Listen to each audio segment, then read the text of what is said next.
My dad recently passed and his entire $9 million fortune was left to my stepmom. I was handed just an envelope. She laughed, walking out with properties and cars. Her friends whispered congratulations like she'd won the lottery. I sat in my beat-up Honda staring at that envelope, feeling completely humiliated. 3 years later, she called me, broke and desperate.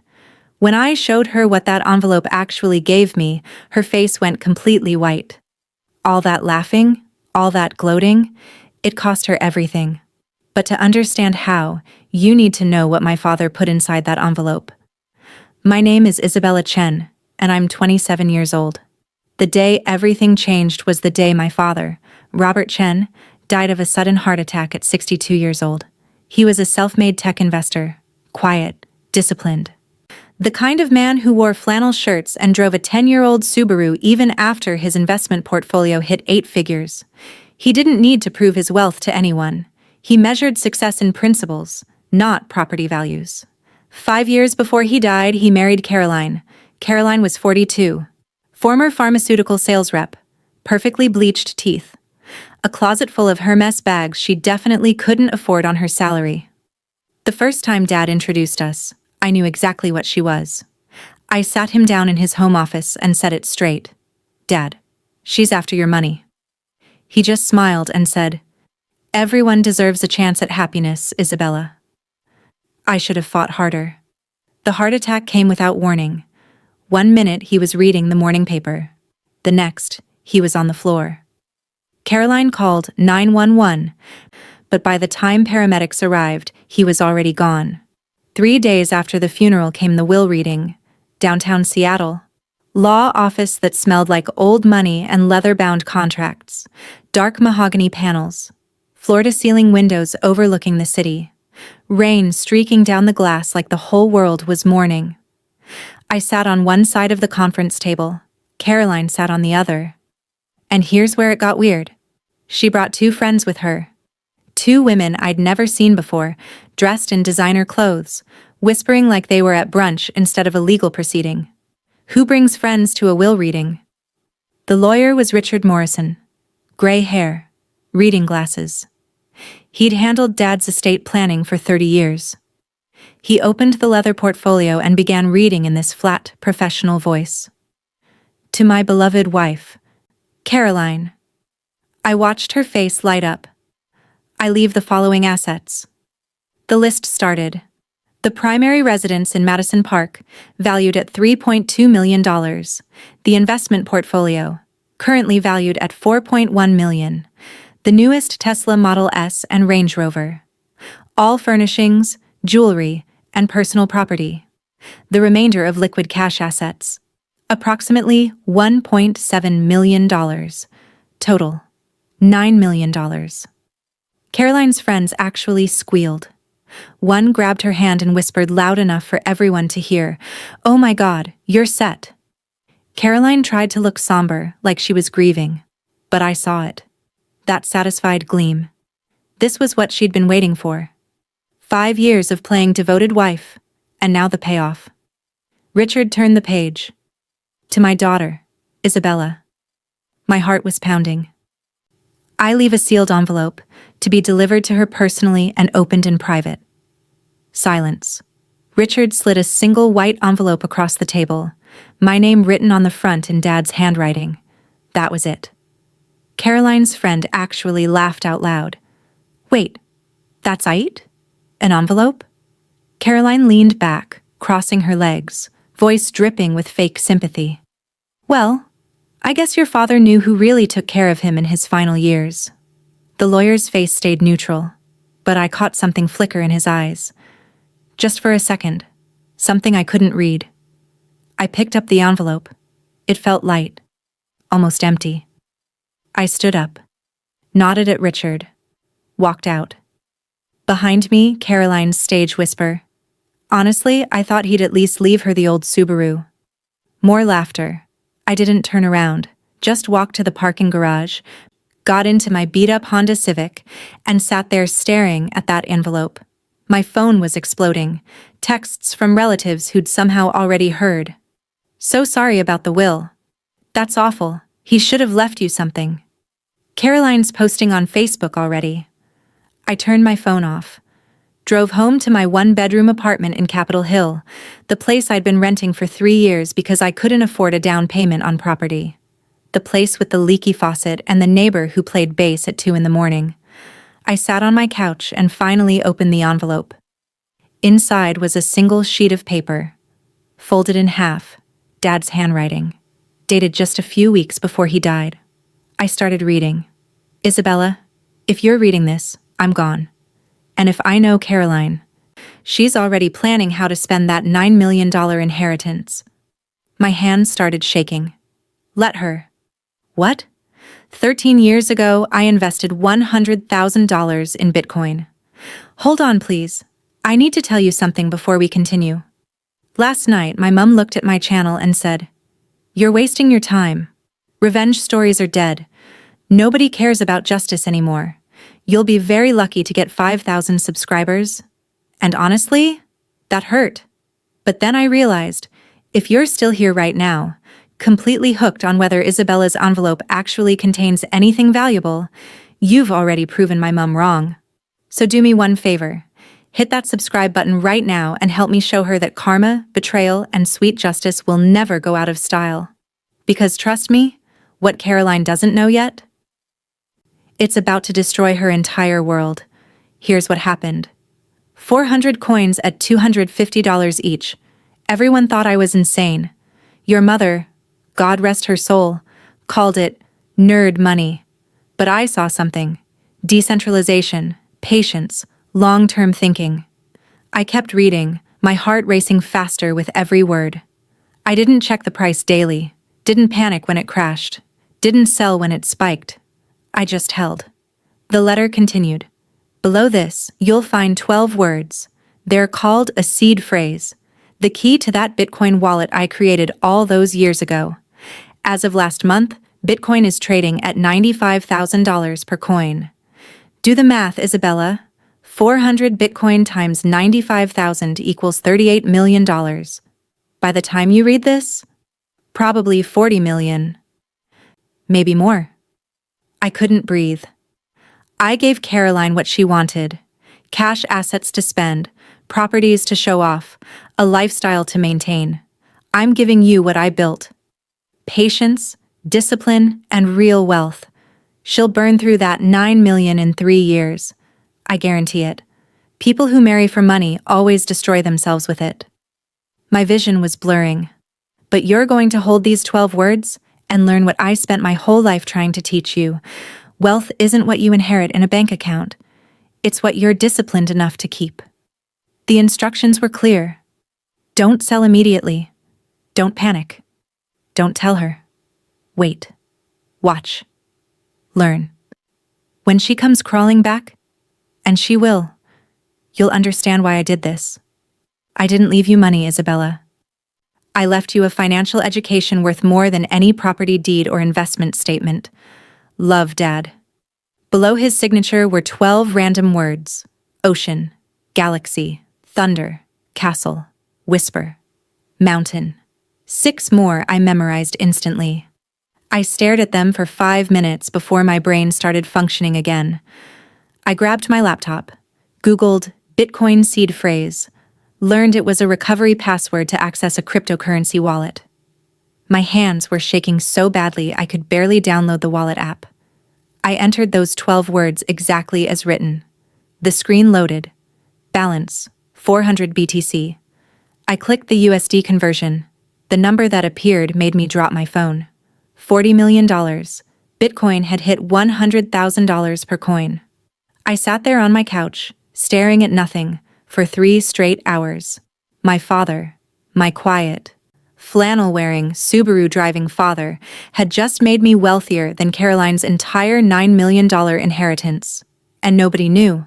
Not her. Not the lawyer. Not a single person on earth, except me. I picked up his letter with trembling hands and reread the most important part. Don't sell. Don't panic. Don't tell her. Wait. Watch. Learn. I made a decision right there.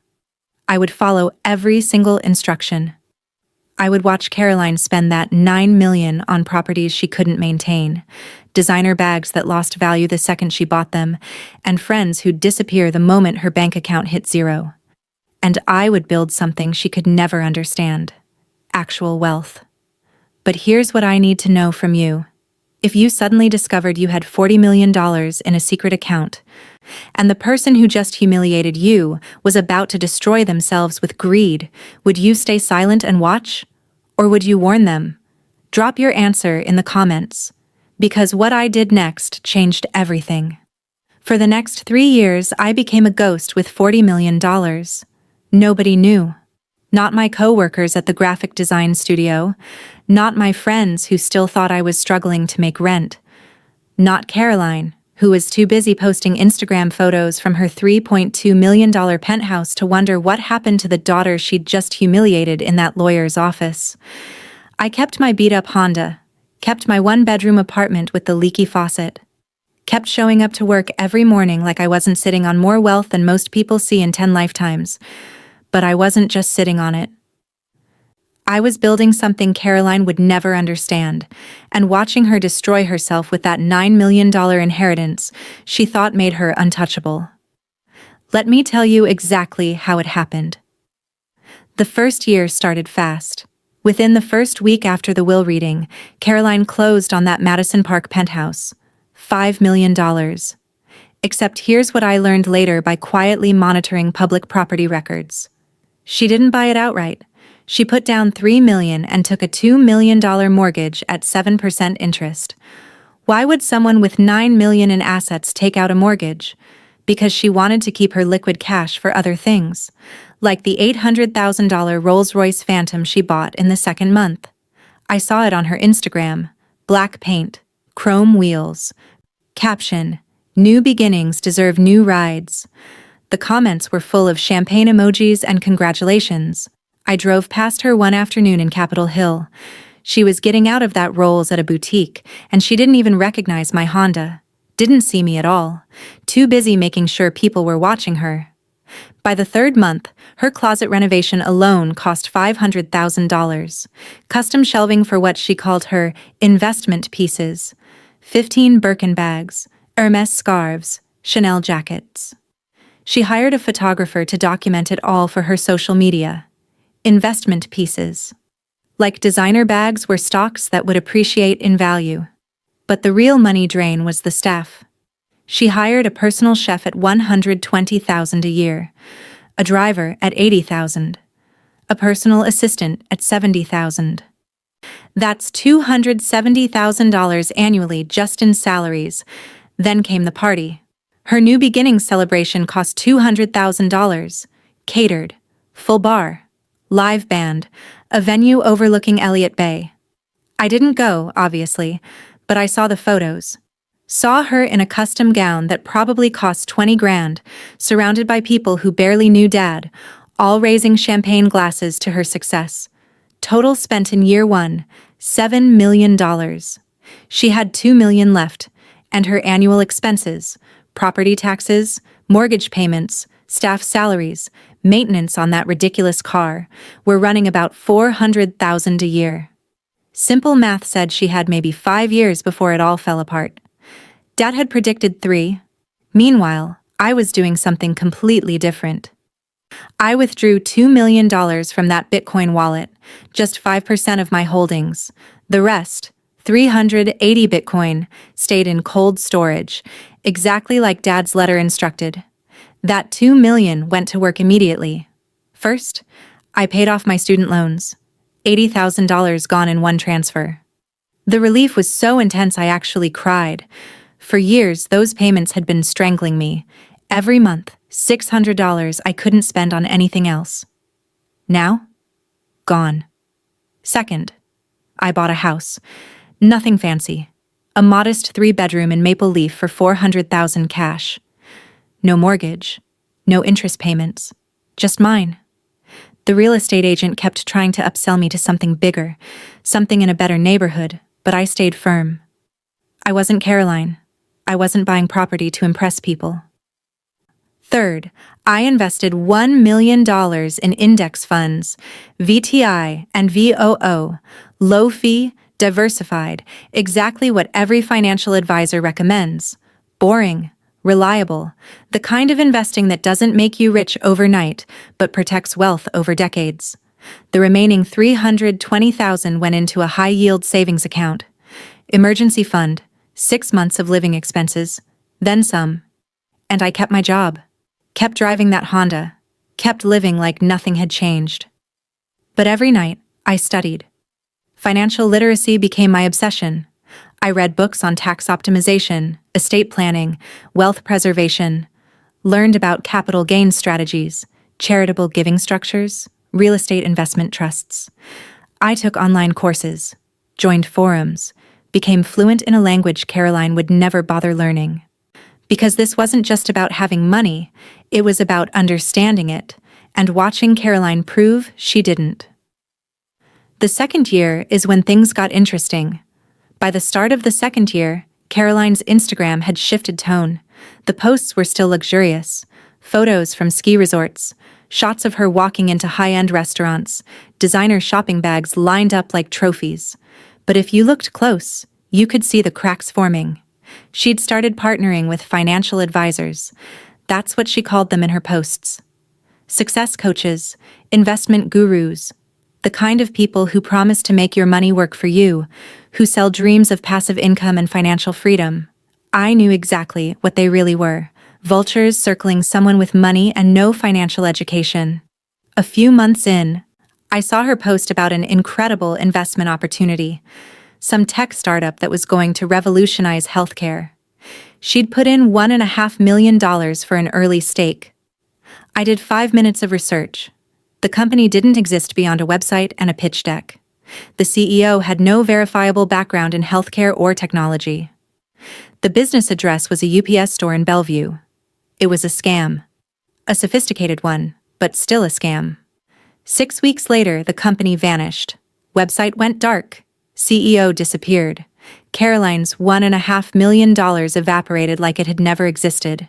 She never posted about it, never mentioned losing that money. But her posts got quieter for a while. Then came the day trading phase. Someone convinced her she could make quick money in the stock market. She opened a brokerage account with $500,000 and started making moves based on tips from online forums and some guru she was paying for advice. 3 months later, she'd lost 60% of it. $300,000 gone in 90 days. But here's what made it worse. She kept spending at the same rate. The penthouse, the car, the staff, the lifestyle. She'd spent $7 million in year 1, and instead of adjusting, she doubled down. Because admitting she was running out of money meant admitting she'd been wrong, admitting she couldn't handle the wealth she'd married for. Pride is expensive. By the end of the second year, public records showed something interesting. The penthouse, the one she'd bought for $5 million, was now worth about $4.25 million. The Seattle real estate market had corrected. Values dropped 15% across the city. She was underwater on her mortgage. She owed $2 million on a property worth $4.25 million. Not exactly a crisis, but the equity she thought she had was shrinking. And her liquid cash? Down to about $500,000. Meanwhile, Bitcoin had climbed to $120,000 per coin. My 380 Bitcoin were now worth $45.6 million. My index funds had grown 18%, $180,000 in gains. My house had appreciated to $450,000. Total net worth, $48 million. I went part-time at work. Started telling people I'd taken on some high-paying freelance clients. Nobody questioned it. Why would they? I still lived in that same modest house, still drove the Honda, still ordered coffee from the same neighborhood cafe every morning. But I'd crossed a threshold Caroline would never understand. I didn't just have wealth anymore. I had sustainable wealth. The kind that generates passive income through dividends and rental properties. The kind that grows while you sleep. Caroline had spending money. I had systems. And I was watching those systems destroy her in real time. The third year is when everything collapsed. The signs started early. Caroline's Instagram posts had changed again. No more boutique shopping, no more restaurant check-ins. Just nostalgic throwback photos to better times and vague inspirational quotes about resilience and overcoming challenges.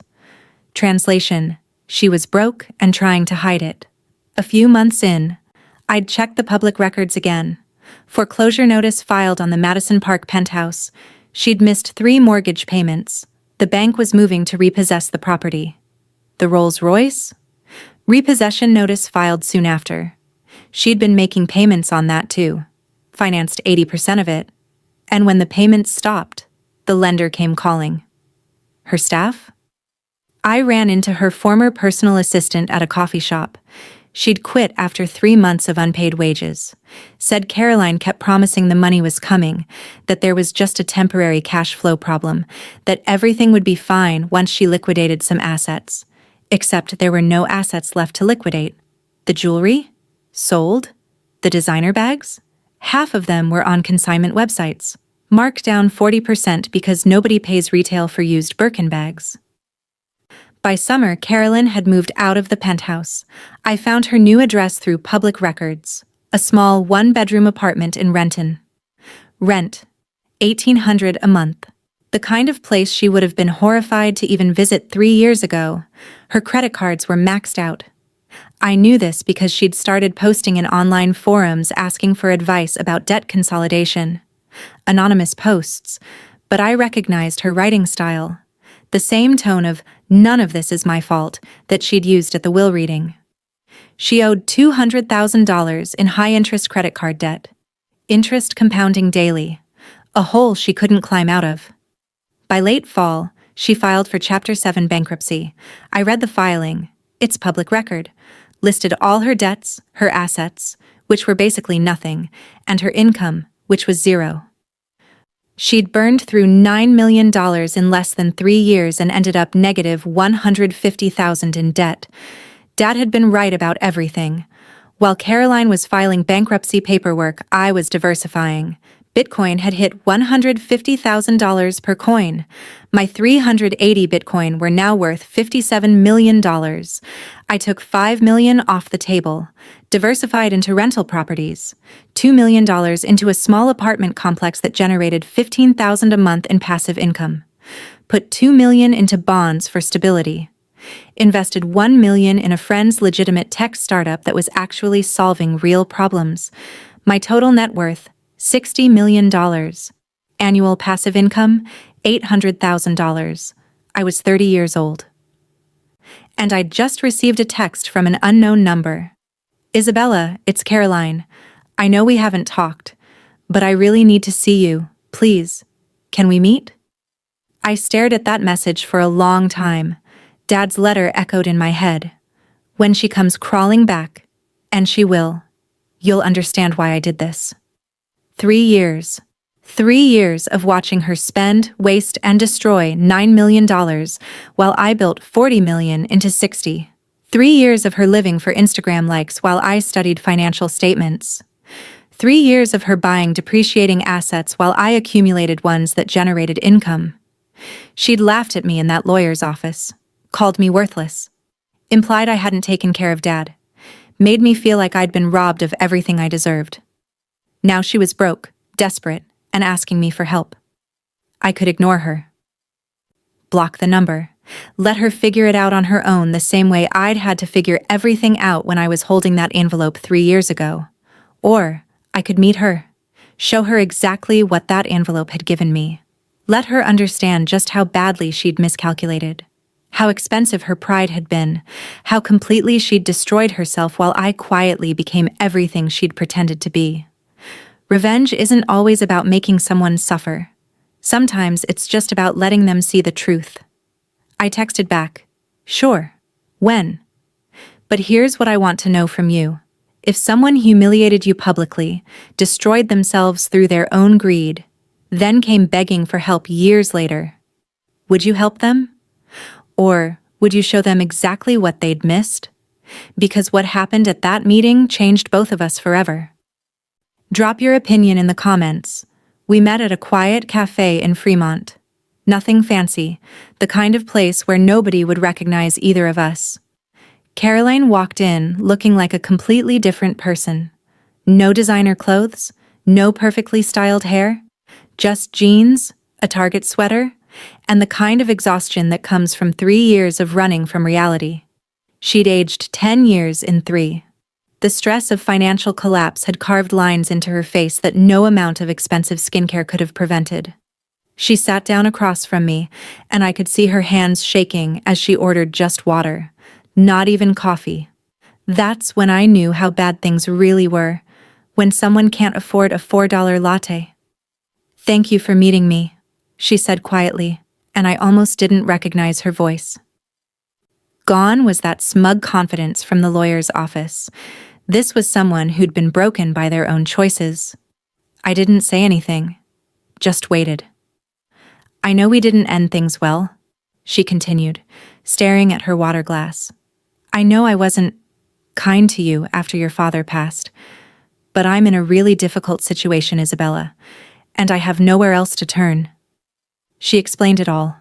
The bankruptcy, the debt collectors calling daily, the eviction from the penthouse, the repossessed car. How every single one of those friends who'd squealed with excitement in the lawyer's office had vanished the moment her bank account hit zero. How the financial advisors had stopped returning her calls after they'd taken their fees and left her with nothing. "I made mistakes," she said, and there were actual tears in her eyes. "I thought the money would last forever. I thought I was set. But it just disappeared. And now I don't even have enough for next month's rent." She looked up at me, desperation raw on her face. "I know you probably hate me. I know I don't deserve your help. But you're the only family I have left from Robert, and I just need maybe a small loan? Just enough to get back on my feet? $5,000? I'll pay you back, I promise." $5,000. She was asking me for $5,000. 3 years ago, she'd walked out of that lawyer's office with $9 million and laughed at me for getting an envelope. Now she was begging me for grocery money. I reached into my bag and pulled out a folder, set it on the table between us. "What's that?" she asked. "Open it," I said. Her hands trembled as she opened the folder. Inside was a printed copy of Dad's letter, the one from the envelope. Every single word he'd written to me. I watched her face as she read, watched the confusion turn to shock, watched the shock turn to horror, watched her skin go completely white when she got to the part about the Bitcoin wallet, the 12 words, the $40 million. This can't be real," she whispered. I pulled out my phone, opened my portfolio app, turned the screen toward her. Current Bitcoin holdings, 380 coins. Current value per coin, $155,000. Total value, $58.9 million. She stared at that number for a long time. Her mouth opened, closed, opened again. No sound came out. "That envelope you laughed at?" I said quietly. "It made me wealthier than you ever were. While you were buying Birkin bags and throwing $200,000 parties, I was learning what my father spent his whole life trying to teach me. That wealth isn't about spending money, it's about understanding it." Caroline's tears were falling now, but they weren't sympathy tears anymore. They were the tears of someone realizing they'd destroyed themselves while the person they'd humiliated had quietly won. "I also bought rental properties," I continued. "They generate $15,000 a month in passive income. I own my house outright. No mortgage, no debt. My investment portfolio generates another $30,000 a month in dividends. I'm financially independent for the rest of my life, Caroline, and I'm 30 years old." She was shaking her head, like she could somehow undo reality through denial. "Your $9 million? I said. "It's gone because you never understood what wealth actually is. You thought it was Rolls Royces and penthouses and proving something to people who never cared about you. My father knew that about you. That's why he gave you exactly what you wanted, and gave me what I needed." I stood up, leaving the folder on the table. "I'm not going to give you $5,000, I said, "but I am going to teach you what my father taught me, Every Tuesday, I volunteer at a financial literacy nonprofit downtown. We help people rebuild after bankruptcy, learn budgeting, understand debt management. If you're serious about fixing your life, show up next Tuesday at 2 p.m. The address is in that folder. I turned to walk away, then paused. Oh, and Caroline? That Madison Park penthouse you bought? I purchased it from the bank at foreclosure auction last month for $2.8 million cash. I'm renting it out for $12,000 a month. So technically, you're still helping pay for my financial independence. Dad would have appreciated the irony. Her face went from white to gray. I walked out of that cafe and got into my Honda Civic, the same beat-up car I'd been driving for 6 years. Because unlike Caroline, I'd learned that real wealth whispers. 3 months later, Caroline actually showed up to that financial literacy class. She's been coming every week since, working a retail job, living in a studio apartment, slowly paying down debt, building something real this time, not just an Instagram facade. We're not friends. We'll never be friends. But she's learning what Dad tried to teach both of us, that the only inheritance worth having is the one that makes you better, not just richer. As for me, that Bitcoin wallet just crossed $62 million. But the number doesn't matter anymore.